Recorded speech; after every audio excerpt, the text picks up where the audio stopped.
I do want to start off our meeting tonight with the land acknowledgement on behalf of the City of Hamilton. The City of Hamilton is situated upon the traditional territories of the Erie, Neutral, Huron-Wendat, Haudenosaunee, and Mississaugas. This land is covered with by the Dish with One Spoon Wampum Belt Covenant, which was an agreement between the Haudenosaunee and the Anishinaabe to share and care for the resources around the Great Lakes. We further acknowledge that this land is covered by the Between the Lakes Purchase of 1792 between the Crown and the Mississaugas of the Credit First Nation.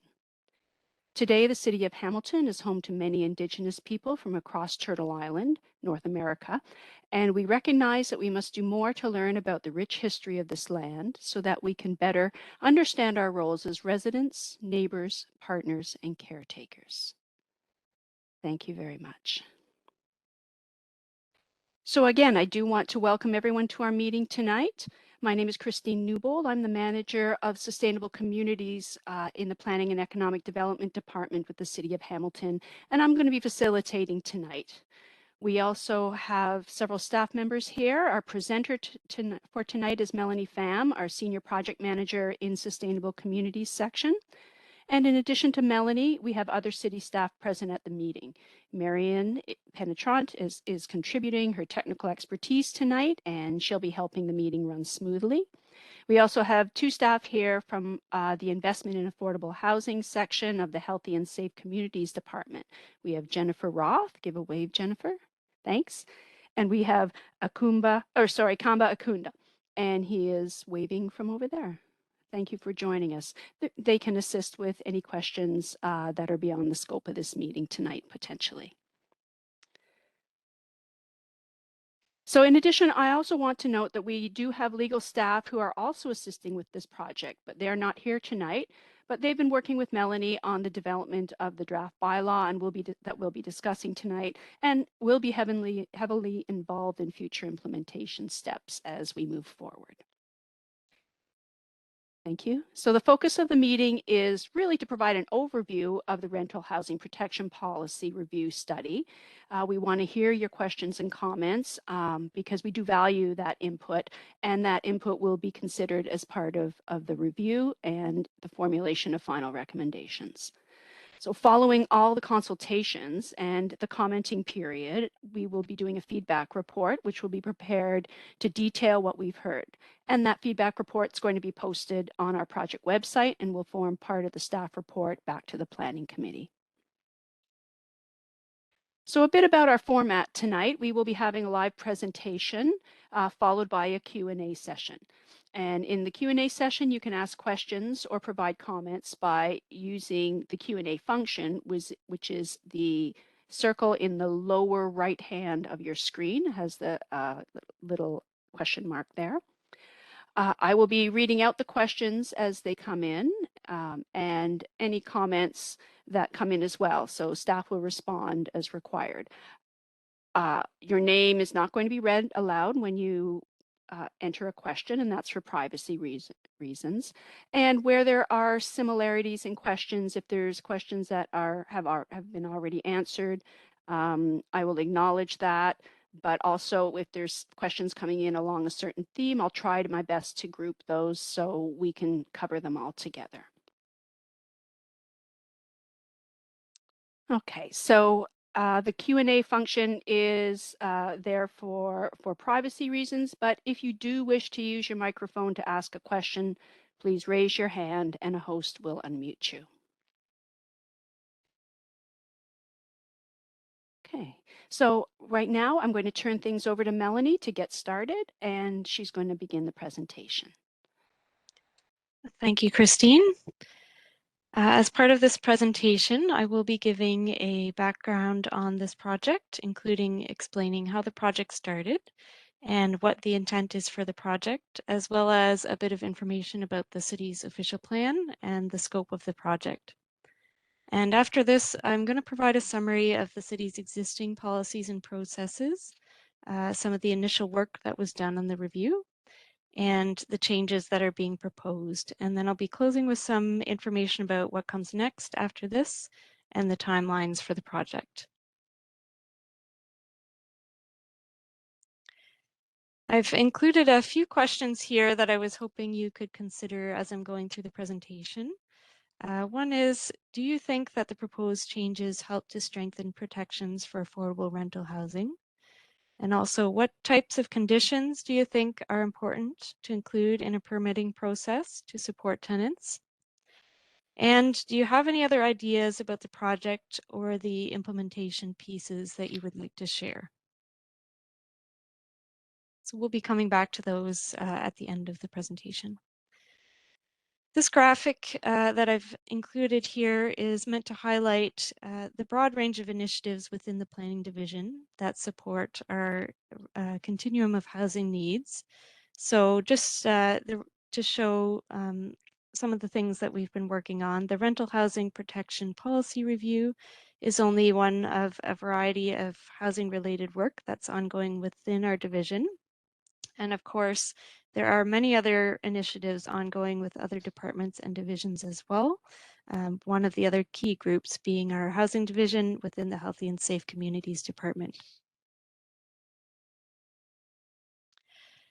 This project was initiated as a result of previous direction from the city's planning committee in late 2018. The planning committee is a committee of council that reviews planning matters.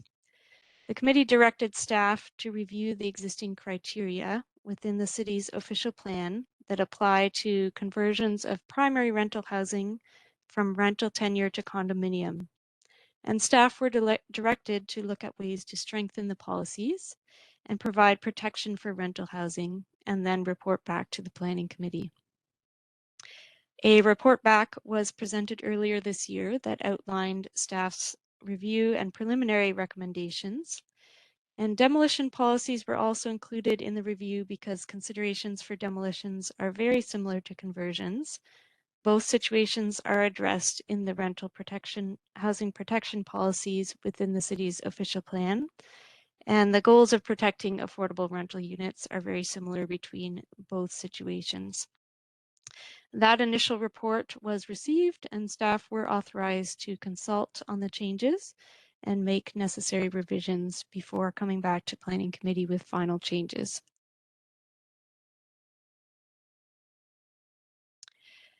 So I mentioned the official plan in the previous slide. For those of you who may not be familiar with what an official plan is, it's essentially a policy document that governs how land should be used within a municipality. It addresses things like where different land uses will be located, what services will be needed, such as roads, parks, schools, water and sewer, protection of natural areas, and essentially how, when, and in what order parts of the community will grow. So the city has two linked official plans, a rural Hamilton official plan and an urban Hamilton official plan. And it's within the urban Hamilton official plan where we find a group of policies titled Rental Housing Protection Policies. And these are policies that deal with conversions and demolitions of rental housing.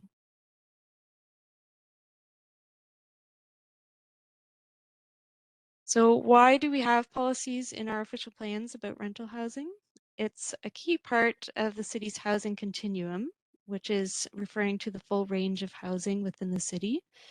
Primary rental housing in particular is a significant contributor to affordable housing options in the city.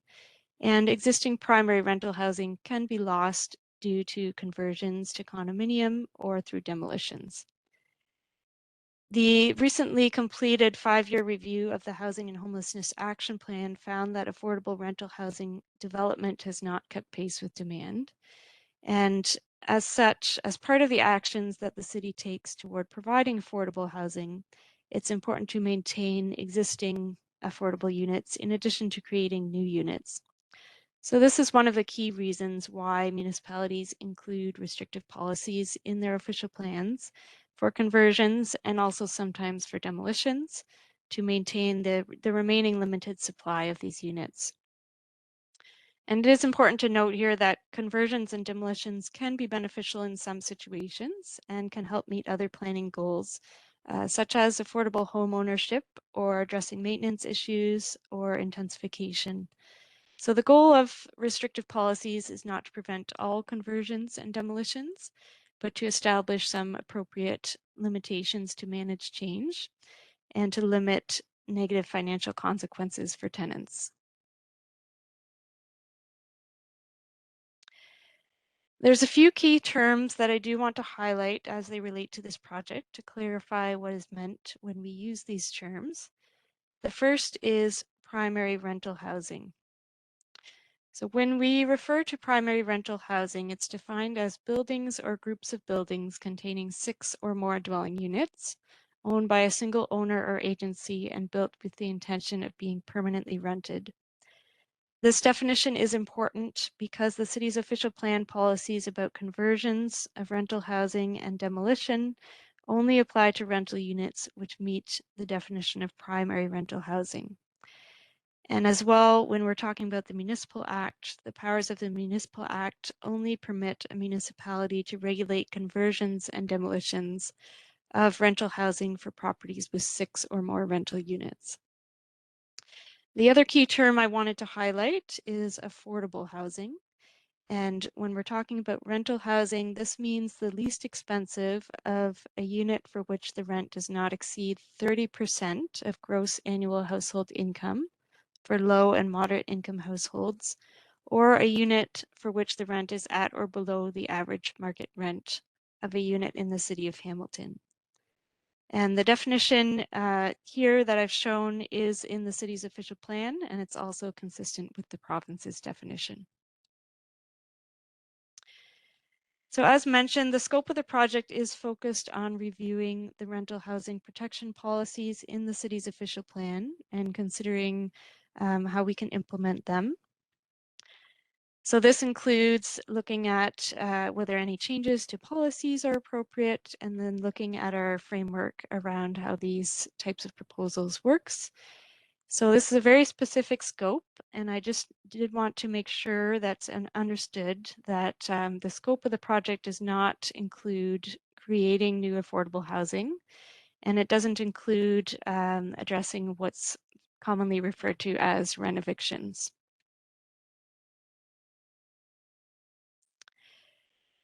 I'd like to give an overview now of what is in place currently in terms of our policies. So as mentioned, the policies speak to both conversions and demolitions. The existing policies allow for conversion under 4 possible scenarios. So the first scenario is meeting all of the criteria that are noted here. So these criteria refer to the rental vacancy rate, looking at the vacancy rate over the last 2 years, what the impact of the conversion will have on the vacancy rates, looking at the market rent levels of the units, and if the units are empty, what the last rents were that were charged. And all of these criteria apply when we're reviewing these proposals. We're looking at the city as a whole, as well as the local housing market zone that a property is located within.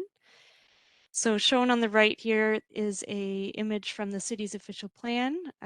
It contains a map that identifies 8 distinct housing market zones within the city of Hamilton.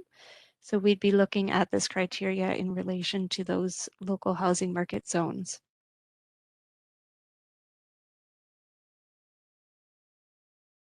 The other scenarios where a conversion may be permitted include where at least 75% of the current tenants support the conversion to condominium, or where the building or group of buildings is a protected heritage property, or where there's repair or retrofitting needed immediately to meet health and safety standards, and the income that's being received from rent and any other funding sources is not capable of supporting that work.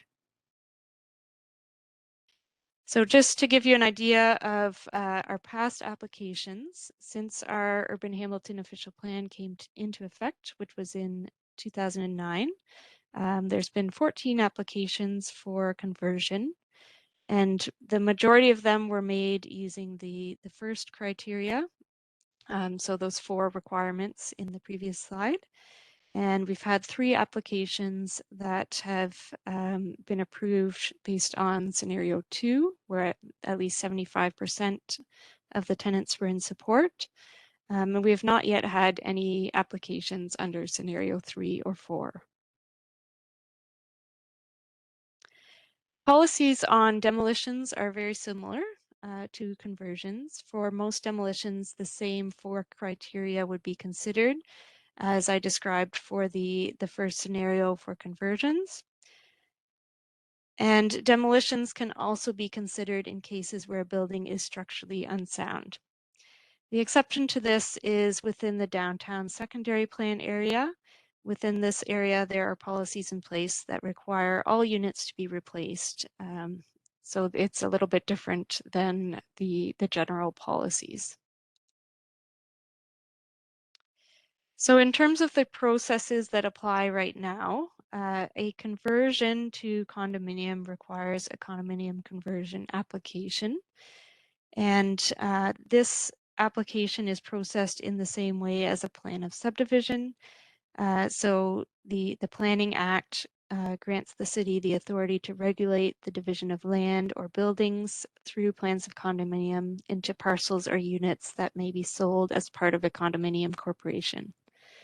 So these applications, when they're submitted, they're assessed against the policies of the official plan, and a recommendation is considered by planning committee. And essentially, if the proposal meets the policies of the official plan, the conversion is granted.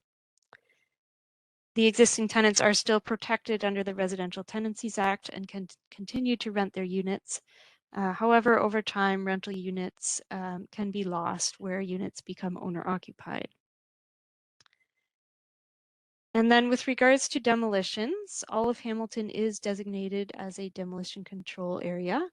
And Hamilton does have a demolition control bylaw, which has been updated as recently as this year. And that prohibits the demolition of rental buildings unless, in most cases, unless a permit has been issued for a new development, and unless that is in place before that typically has to be in place before a demolition permit can be issued.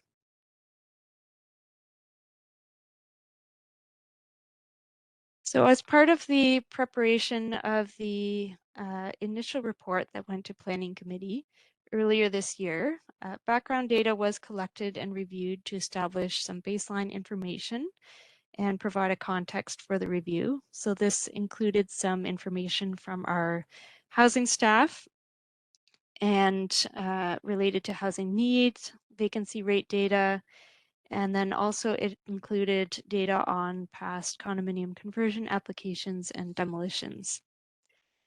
And then this was coupled with undertaking a comparison review of policies and practices used by other municipalities. And the review looked at 21 other municipalities in Southern Ontario. That comparison review was used to help identify policy changes and other options that might be appropriate for the City of Hamilton. Through the review of the conversion policies, it was noted that all municipalities have some restrictive policies for condominium conversions, and most required a vacancy rate of 3% over a specified length of time before a conversion can be considered. But there were some variations to this. Other criteria were also sometimes included, similar to how Hamilton has some additional situations where conversions could be considered. In a few instances, the idea of providing replacement units to offset affordable units that would be converted to condominium was noted. And a permit process for conversions and demolitions was also in place in several municipalities.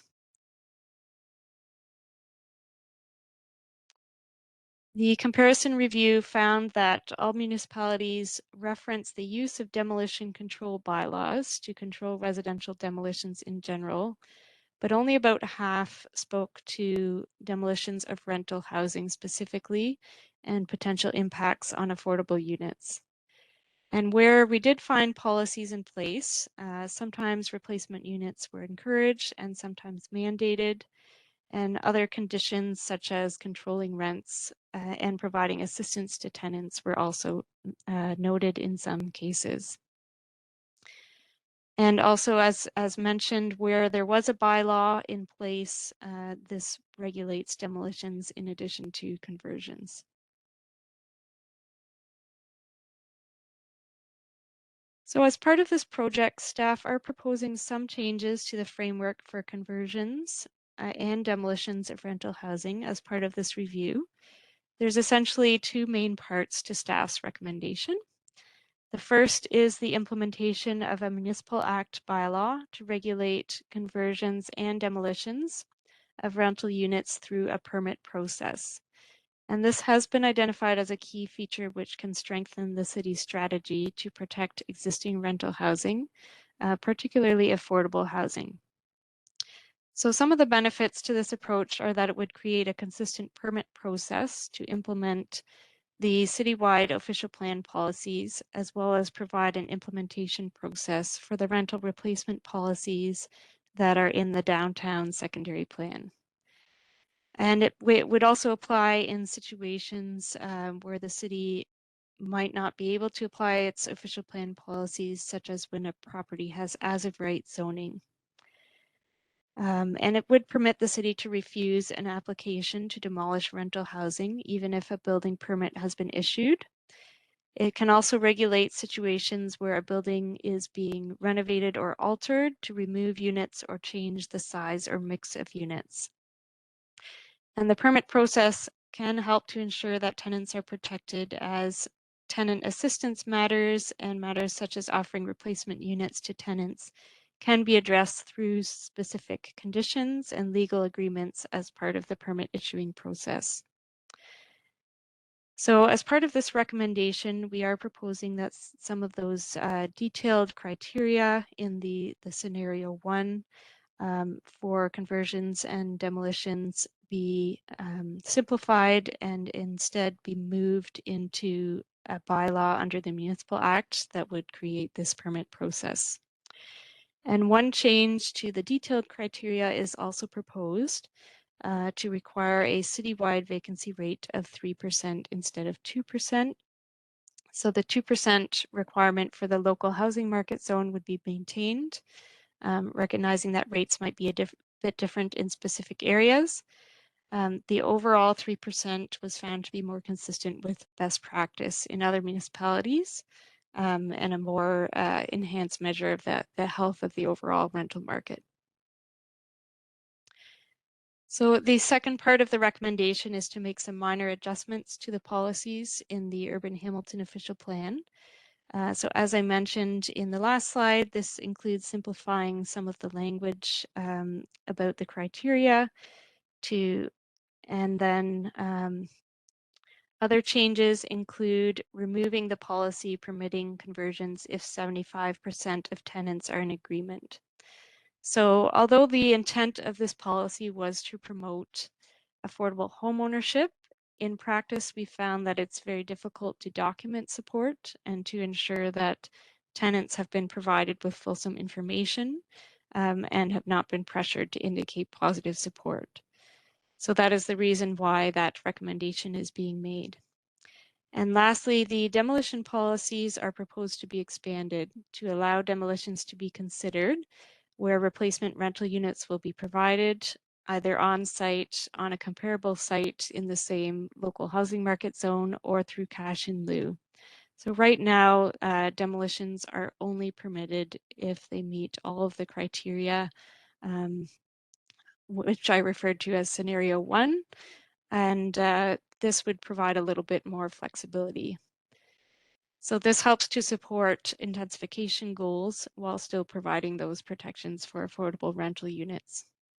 So the exception to this would be in the downtown secondary plan again. The policies of the downtown secondary plan would be maintained as is, requiring replacement units on site.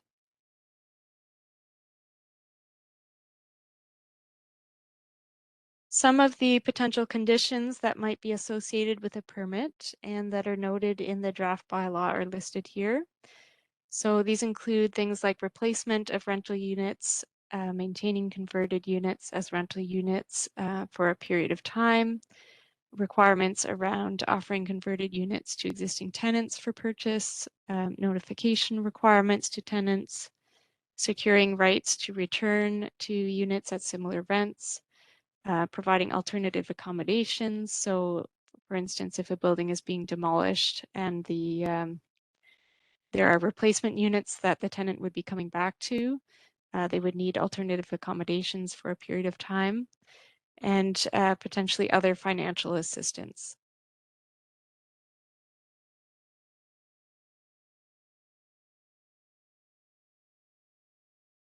In terms of what would need to be done next if these changes are implemented, the key implementation items would be council approval of an official plan amendment by a bylaw, and council approval of a bylaw that would establish the permit process. So that would be under the authority of the Municipal Act.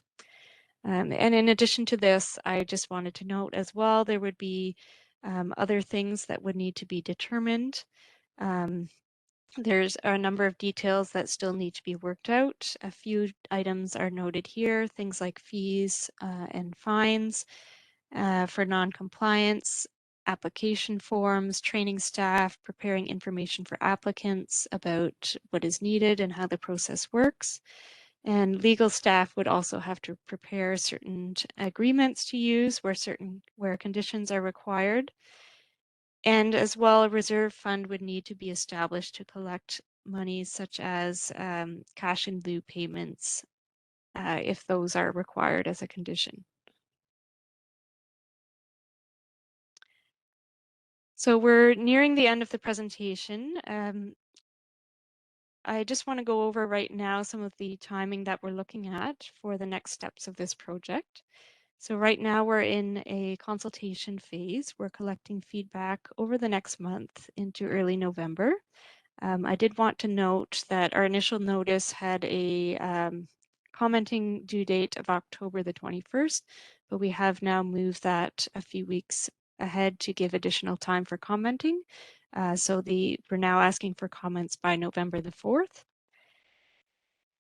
And so we will be taking all that feedback and compiling it into a feedback report.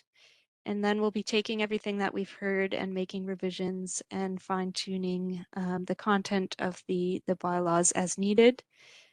We also have to determine a lot of the other specific implementation details that I noted. So we are targeting a final report going to Planning Committee and Council in the spring next year, where changes would be considered. And once a decision is made, there would be a transition period, a waiting period before the bylaw takes effect, where we would use that time to communicate changes and prepare some of those documents like the legal agreements and some of the other forms and information and materials that would be needed. So it's anticipated that might be about a 6-month period before everything would be in place. So I just want to thank everyone again for listening. I know this was a lot of information.